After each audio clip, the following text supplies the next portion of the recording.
నమస్తే, welcome to legend TV. ప్రస్తుతం మనతో పాటు ఓయూ విద్యార్థి నాయకుడు, టిపిసిసి అధికార ప్రతినిధి చెనగాని దయాకర్ గారు ఉన్నారు. ఆయనతో మాట్లాడదాం. నిన్న విద్యార్థులకు సంబంధించి సమ్మెకు సంబంధించి కానీ, లేదంటే నిన్న సమీక్ష రేవంత్ రెడ్డి గారి సమీక్షకు సంబంధించి కానీ ప్రధానంగా మాట్లాడే ప్రయత్నం అయితే చేద్దాం.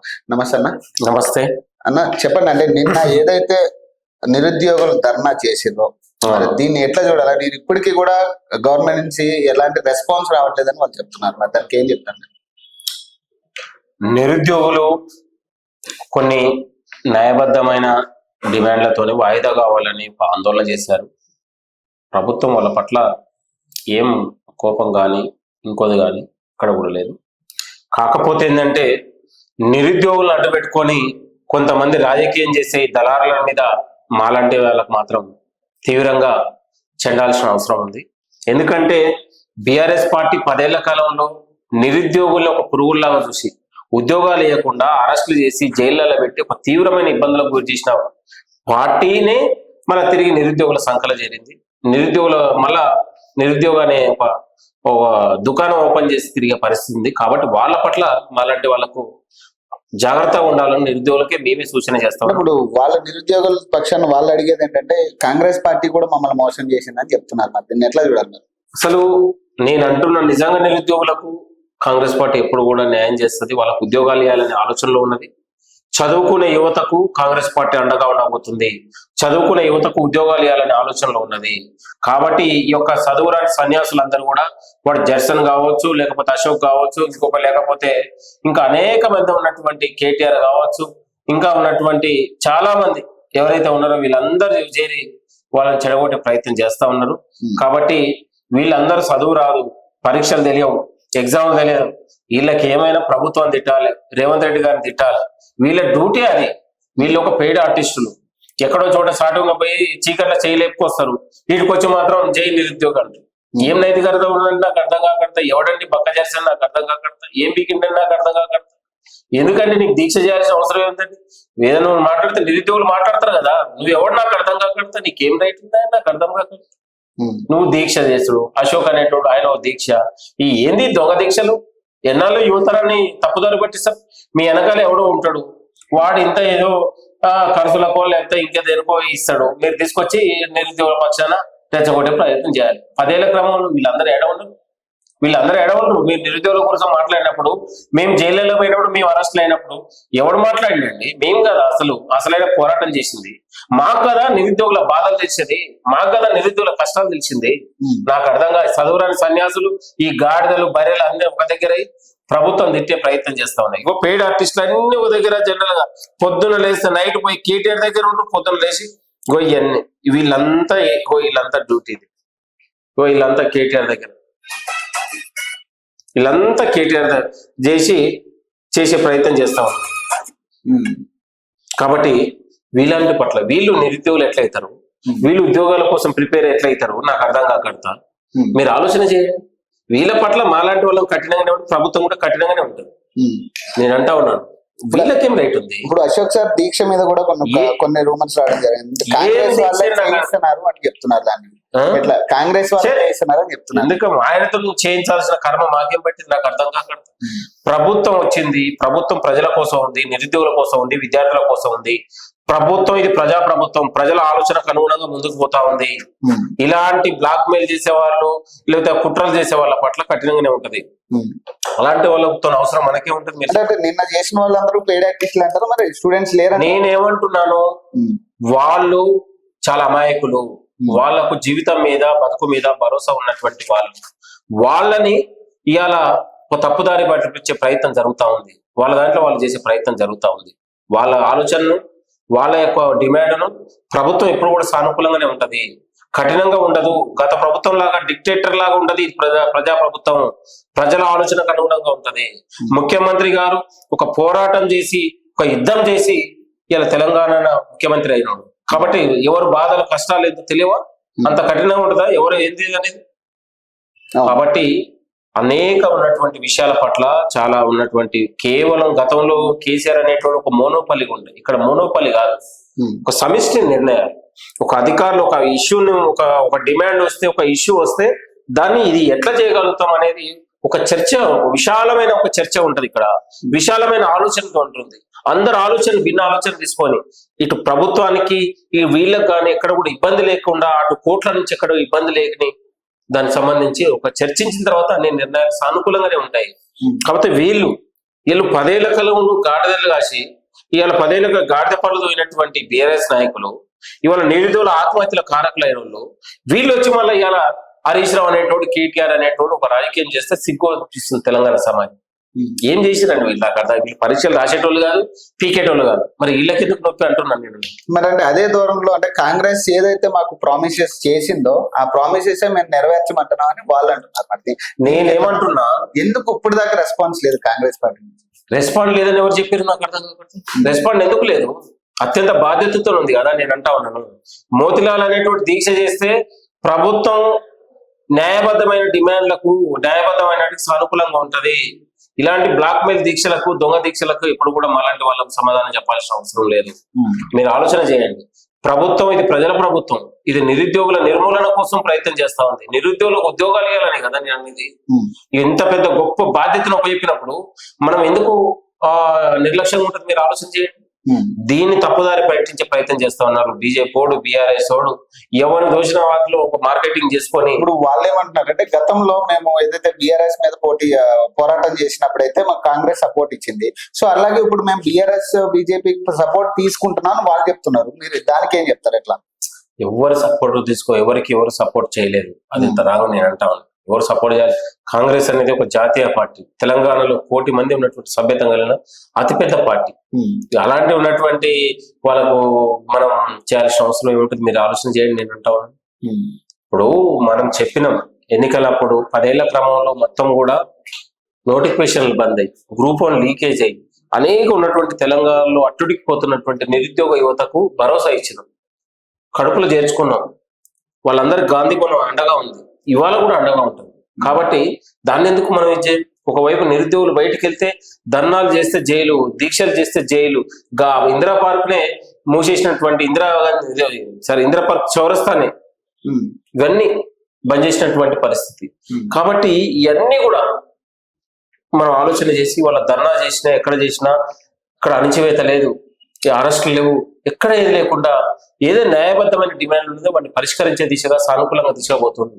కొంతమంది బీఆర్ఎస్ వాళ్ళు, కొంతమంది కుట్రదారులు కడుపులలో కత్తులు పెట్టుకొని, నిధులు ముసుగులు వేసుకొని, అడ్డగూలీలు, అడ్డగాడిదలు కొంతమంది చేరి దీన్ని మొత్తం కూడా ఒక ప్రాపగండ చేసి ముఖ్యమంత్రి గారిని తిట్టే పని చేయడం, కాంగ్రెస్ పార్టీని తిట్టే పని చేస్తే మాత్రం మాలాంటి వాళ్ళని ఎట్టి పరిస్థితుల్లో ఊరుకోము.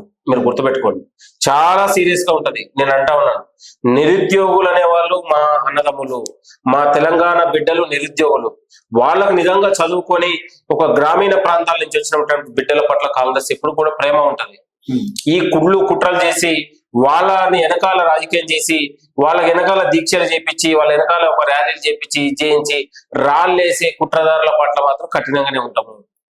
అంటే నిన్న రేవంత్ రెడ్డి గారు ఏదైతే సమీక్ష తర్వాత ఆయన అనౌన్స్ చేయడం జరిగిందో, ఒక గుడ్ న్యూస్ అయితే చెప్పదలుచుకుంటున్నాం అనేది ఒకటైతే బయటకు వచ్చింది. మరి దీన్ని ఎట్లా చూడొచ్చు? అంటే సమీక్షలో మెయిన్ కీలకంగా మాట్లాడిన పాయింట్స్ ఏంటి?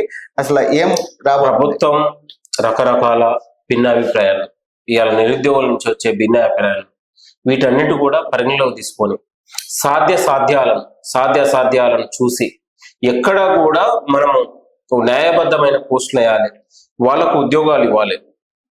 ఎక్కడ కూడా న్యాయమైన చిక్కులతోని, లేకపోతే కోర్టు రేపు స్టే ఇచ్చిస్తే, ఇప్పుడు గ్రూప్ 1 ఉంది, 1:100 పాత పద్ధతి పెడితే ఇమీడియట్లీ కోర్టు దాన్ని స్టే చేసి వికెట్ చేసి రద్దు చేసే ప్రయత్నం జరుగుతూ ఉంటుంది. అలాంటి వాటి పట్ల సాధ్యంగా కొన్నిటి పట్ల చాలా కొంచెం ఆలోచన చేస్తూ ఉంది.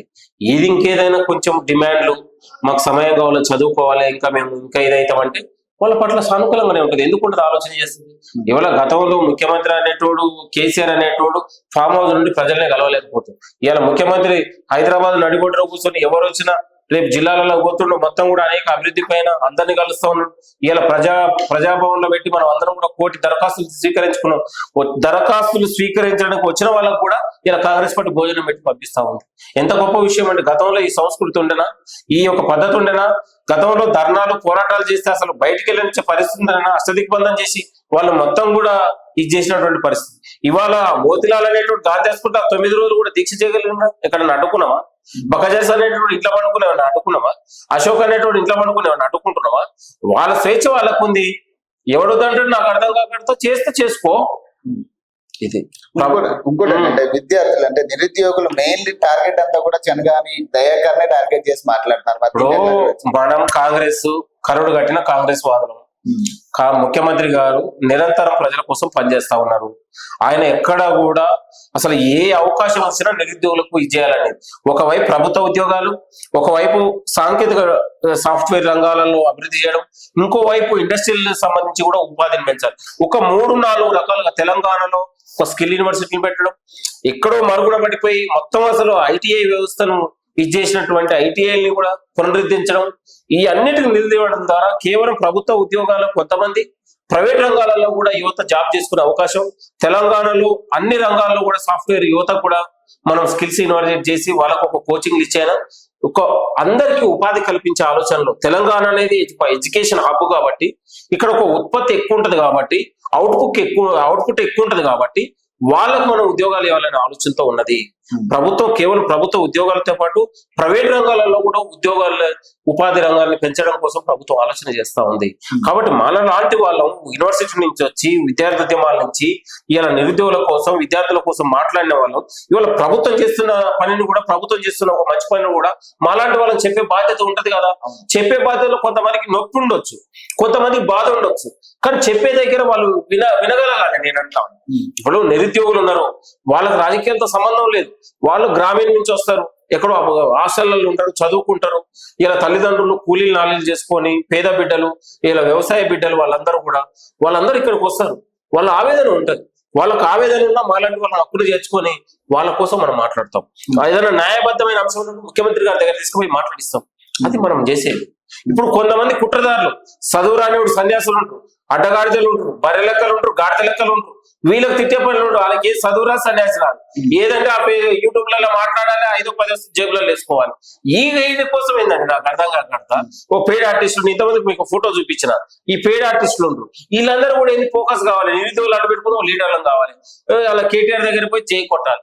ఇలాంటి వాళ్ళ పట్ల కఠినంగానే ఉంటుంది. చెనగాని దయాకర్నే టార్గెట్ చేయడానికి మెయిన్ కారణం మేము వాస్తవాలు చెప్తున్నాం కదా. నేను అంటా ఉన్నాను, ప్రభుత్వం చాలా అత్యంత చిత్తశుద్ధితో ఉంది. ముఖ్యమంత్రి గారు నిరుద్యోగుల కోసం పనిచేస్తా ఉన్నారు. ఈ రాష్ట్రంలో మొత్తం కూడా ఒక ప్రజాపాలన రాబోతా ఉంది, రైతు రాజ్యం రాబోతా ఉంది. రైతుల కోసం, విద్యార్థుల కోసం, నిరుద్యోగుల కోసం, కార్మికుల కోసం ఈ ప్రభుత్వం పనిచేస్తా ఉంది. పనిచేసేదాన్ని మీ మలాంటి వాళ్ళకి చెప్పాలి కదండి.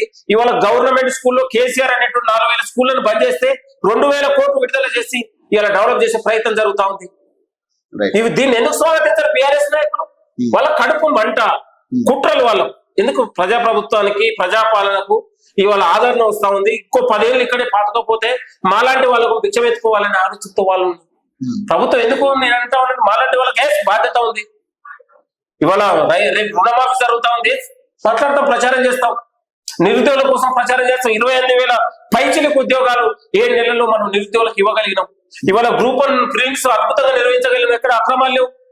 ఇలా రేపు డిఎస్సి నిర్వహించబోతా ఉన్నాం, గ్రూప్ 2, గ్రూప్ 3 అనేక రకాలు ఎక్కడ కూడా అవకతవకలు లేకుండా, ఎక్కడ కూడా అవాంఛనీయ సంఘటనలు జరగకుండా ప్రభుత్వం బాధ్యతతో నిర్వహిస్తుంది. ఇవాళ ఇంటర్మీడియట్ పరీక్షలు నిర్వహించింది, ఇలా ఎంసెట్ నిర్వహించింది. ఇలా గతంలో ఉన్నటువంటి బీఆర్ఎస్ ప్రభుత్వం ఇవాళ ఇంటర్మీడియట్ పరీక్షలు కూడా నిర్వహించింది. దద్దమ్మ ప్రభుత్వాలు కదా ఇవన్నీ. ప్రజలు వాళ్ళని చీకొట్టాను కదా. ఇవాళ అవన్నీ మనం గుణపాఠంగా తీసుకొని ఎక్కడ కూడా విద్యార్థులకు, నిరుద్యోగులకు న్యాయం చేసే ప్రయత్నం జరుగుతా ఉంది. ఇప్పుడు నిరుద్యోగుల ప్రధాన డిమాండ్స్ ఏదైతే ఉన్నాయో డేట్స్ మార్చే ఛాన్స్ ఉందా లేదా? ప్రభుత్వం చాలా సానుకూలంగా ఉంది. న్యాయబద్ధమైన విషయాలు ఏదైనా ఉంటే సీరియస్ గా పరిణామం తీసుకుంటది. ఇవాళ అందరూ అనుకుంటారు ముఖ్యమంత్రి గారు మమ్మల్ని చూడట్లేదు, ముఖ్యమంత్రి గారు మాతో మాట్లాడట్లేదు.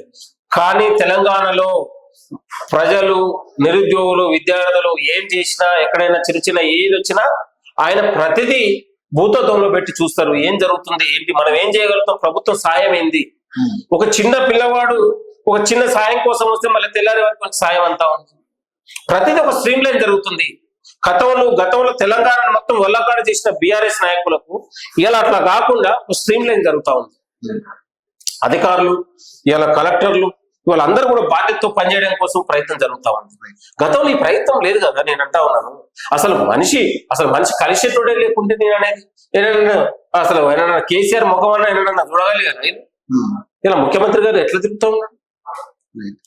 కాబట్టి ఇలా ఏ సమస్య ఉన్నా తెలంగాణలో గాలి మోటార్ వేసుకుని మొత్తం కూడా తెలంగాణ అంతా ఎక్కడ పడితే అక్కడ ప్రతి అంశాన్ని చూస్తున్నారు కదా. నేను అంటా ఉన్నాను, వాడు కేసీఆర్ అనేటోడు పోతే 6 నెలలు వస్తే 6 నెలలు ఎవడు చూసే పరిస్థితి లేకుండే. కాబట్టి మనకు వాళ్ళకు తేడా ఉంది. ప్రజలు ఒక బాధ్యతతో ఇచ్చారు. కాంగ్రెస్ పార్టీకి ఒక స్వేచ్ఛ ఉంది. మనం ఫస్టే చెప్పినాం, ఇక్కడ మనం పాలకులం కాదు, సేవకులం. ప్రజలు ఒక బాధ్యత ఇచ్చారు, బాధ్యతను మనం నెరవేర్చాలి. ఇదొక డ్యూటీ లా. కానీ అంటే స్టిల్ 1:50 సాధ్యం అని చెప్తున్నారు. మరి దీన్ని ఎట్లా చూడొచ్చు అంటే వాళ్ళు 1:100 అనేది అదే పాత పద్ధతి. ఇది పోతే మళ్ళీ చివరకు కోర్టులో అది స్టే వచ్చే అవకాశం ఉంది, రద్దయ్యే అవకాశం ఉంది. అది కోర్టు చిక్కుముల్లో ఉంది. కాబట్టి 1:50 ద్వారా ఇలా గతంలో 1:100 కంటే ఇవాళ కొంతమంది కులాలకి న్యాయం జరిగేది. ఇవాళ తెలంగాణలో ఉన్న అత్యంత వెనుకబడిన తరగతుల పిల్లలు రేపు గ్రూప్ 1 ఆఫీసర్లు కాబోతా ఉన్నారు. ఇవాళ మనం ఇంటర్వ్యూ కూడా రద్దు చేసినాం. ఇవాళ ఈ ప్రక్షాళన వల్ల అందరికి అవకాశాలు రాబోతా ఉన్నాయి. కాబట్టి దీన్ని మనము స్వాగతించాల్సిన అవసరం ఉంది. ముఖ్యమంత్రి గారు ప్రతిదీ ఒక మేధోమదనం చేస్తారు, అంత ఈజీగా మాట్లాడారు, ప్రతిదీ చర్చిస్తుంటాడు. అందరు అధికారులు, సీనియర్ అధికారులతో ప్రతిదీ ఎట్లా దీన్ని అనేది ఏది చేసినా నిరుద్యోగులకే కదా. ఇప్పుడు ఉద్యోగాలు ఉన్నాయనుకోండి, లేకపోతే మాలాంటి వాళ్ళమో లేకపోతే ముఖ్యమంత్రి గారి పిల్లలు ఇంకోరో వచ్చి జాబులు చేసే పరిస్థితి ఉండదు కదా. ఏదైనా ప్రతిదీ ఈ వ్యవస్థ ఈ తెలంగాణ ప్రజలది కదా. నేను అంటా ఉన్నాను, గతంలో కేసీఆర్ అనేటోడు మీకు తెలుసు కదా, వాళ్ళ కుటుంబ సభ్యులకి ఉద్యోగాలు అమ్ముకున్నాడు, పేపర్ లీకేజీలకు పాల్పడ్డాడు, పేపర్లు అమ్ముకున్నాడు. వాళ్ళకు మనకు తేడా ఉందండి. నేను అంటా ఉన్నాను, మనం వీళ్ళ కోసం పనిచేస్తా ఉన్నాం. మనకు బాధ్యత ఉంది. తెలంగాణలో రేపు నిరుద్యోగ నిర్మూలన దిశగా ప్రభుత్వ ఆలోచన ఉంది. నేను అంటా ఉన్నాను, వాళ్ళకు మనకు తేడా ఉంది. Right, thank you. సో మరొక ఎపిసోడ్ లో మళ్ళీ కలుద్దాం. అప్పటి వరకు నేను